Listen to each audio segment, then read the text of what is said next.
क्या हाल है दोस्तों। आज मैं आपको बताने वाली हूँ एक ऐसी German science fiction thriller movie के बारे में जिसका नाम है ब्रिक।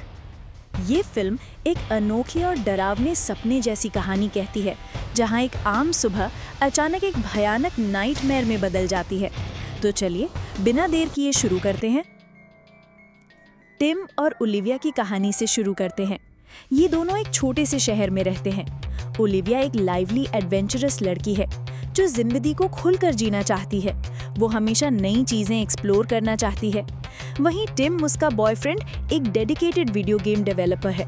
वो अपने काम में इतना इनग्रोस्ड है कि कई बार ओलिविया की जरूरतों को नजरअंदाज कर देता है। धीरे धीरे उनकी रिलेशनशिप में दूरी आने लगती है। ओलिविया को लगता है कि टिम उसके लिए समय नहीं निकाल पाता। टिम सोचता है कि प्रोजेक्ट पूरा करना जरूरी है ताकि उनकी फाइनेंशियल प्रॉब्लम्स ठीक हो सकें। यानी दोनों के मन में प्यार है, लेकिन कम्युनिकेशन टूट रहा है। कभी कभी ऐसा लगता है कि दोनों के बीच दीवारें बन रही हैं, और ये दीवारें असली दुनिया की नहीं, उनके दिलों की है। फिर एक दिन जब ओलिविया अपनी बैल्कनी का दरवाजा खोलती है तो उसे एक ऐसा नजारा दिखता है जो उसकी जिंदगी बदल देता है।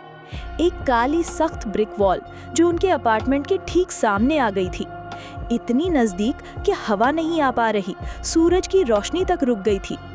ये दीवार अचानक कैसे आई, क्यों आई, कोई समझ नहीं पाया। उनका घर जो पहले खुली दुनिया का हिस्सा था, अब एक प्रिजन में बदल गया था। ये वॉल उनकी दुनिया को खत्म कर रही थी। उन दोनों में ये डर था कि अब इस बंद दुनिया में वो कैसे बचेंगे। टिम और ओलिविया ही नहीं, बल्कि उनके पूरे अपार्टमेंट बिल्डिंग के लोग भी फंसे हुए थे। खिड़कियां, दरवाजे, सारे रास्ते ब्लैक ब्रिक से बंद थे। फोन नेटवर्क्स डेड थे, वाईफाई भी काम नहीं कर रहा था। Means communication with the outside world बिल्कुल खत्म हो चुका था। नेबर्स एना, मार्विन, मिस्टर ओसवाल्ट और उनकी पोती लिया अपनी अपनी जगहों में फंसे हुए थे। उनके चेहरे पर चिंता और डर साफ दिख रहा था। हर कोई सोच रहा था कि क्या ये कभी खत्म होगा, क्या कोई मदद करेगा। फिर लोगों ने मिलकर दीवार तोड़ने की कोशिश की। हथौड़े, ड्रिल्स, क्रोबार्स, कोई भी तरीका काम नहीं आया। दीवार इतनी मजबूत थी कि इंसान की ताकत और मॉडर्न टूल्स दोनों बेअसर साबित हुए।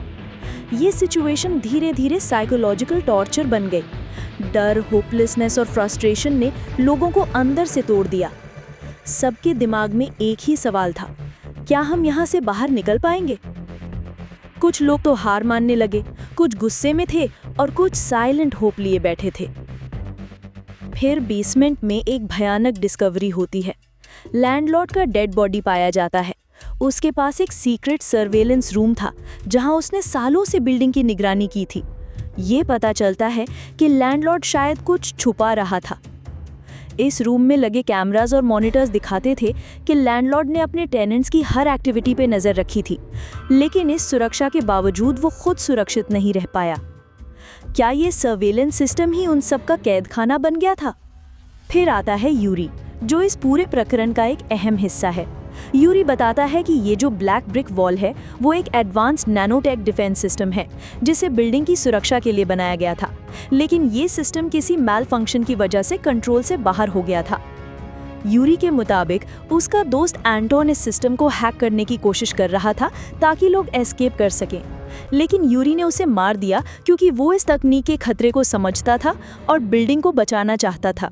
सब लोग एक टनल बनाना शुरू किया, पर मार्विन की फ्रस्ट्रेशन और तनाव इतनी बढ़ गई कि उसने गलती से खुद को गोली मार ली। मार्विन की मौत ने सबको गहरा सदमा दिया। मिस्टर ऑसवाल्ड भी इस सब के बीच मर गए और लिया, जो उनकी पोती थी, अकेली रह गई। ये सीन मूवी का सबसे दर्दनाक पल था, जहां सर्वाइवल की लड़ाई के बीच इंसानियत और दर्द दिखा। क्या उनके फ्रेंड्स उनकी मदद करने आए थे? और मार्विन को क्या हुआ और उसने खुद को गोली क्यों मार ली? चलिए आगे देखते हैं कि क्या कोई और उनकी मदद करने आया। टिम को एंटोन की एक सीक्रेट रिकॉर्डिंग मिलती है जिसमें सिस्टम को डीएक्टिवेट करने का कोड होता है। रिकॉर्डिंग में एंटोन की गिल्ट और रिमोर्स सुनाई देती है। वो चाहता था कि लोग बचे, लेकिन उसकी कोशिशें अधूरी रह गई। ये कोड उनकी आखिरी उम्मीद बन गया था, एक रास्ता बाहर निकलने का। टिम सोचता है, क्या ये कोड हमें आज़ादी दिला पाएगा? ओलिविया ने कोड डाल दिया और दीवार चमकने लगी, लेकिन इस बीच एना बीच में फंस गई और दीवार के अंदर क्रश हो गई। ये एक हार्ट रेंचिंग मोमेंट था। कभी कभी जीत की कीमत बहुत बड़ी होती है और एना की ये सैक्रिफाइस हमें याद दिलाती है कि सर्वाइवल कभी आसान नहीं होता। मार्विन गुस्से में आकर यूरी को मार देता है, लेकिन खुद भी मारा जाता है। ओलिविया और यूरी की आखिरी लड़ाई होती है जिसमें ओलिविया जीत हासिल करती है। ये फाइट उनके हौसले, डिटर्मिनेशन और सर्वाइवल इंस्टिंक्ट की लड़ाई थी। टिम और ओलिविया बाहर निकलते हैं, लेकिन जो नज़ारा सामने आता है वो उम्मीद से भी ज्यादा डरावना था। पूरा सिटी ब्लैक वॉल से घिरा हुआ था। ये दिखाता है कि खतरा सिर्फ उनके बिल्डिंग तक ही सीमित नहीं था। क्या ये दुनिया खत्म हो रही थी? क्या ये टेक्नोलॉजी पूरे समाज को बंद कर रही थी? रेडियो पर खबर आती है कि ये सब एक टेक्निकल ग्लिच था। नैनो डिफेंस सिस्टम गलती से एक्टिवेट हो गया था। टिम और ओलिविया कैंपर वैन लेकर नए सफर पर निकलते हैं, अनजान रास्तों पर नए खतरे और उम्मीदों के साथ। आगे क्या होगा ये अभी एक मिस्ट्री है, जिसे फिल्म डेलिबरेटली ओपन एंडेड छोड़ती है। तो दोस्तों, ये थी हमारी मूवी ब्रिक की पूरी कहानी। अगर आपको ये वीडियो पसंद आया हो तो प्लीज लाइक करें, शेयर करें और हमारे चैनल मूवी हिट एक्सप्लेन को सब्सक्राइब करना ना भूलें। फिर मिलेंगे अगले वीडियो में नई कहानियों के साथ। Thank you.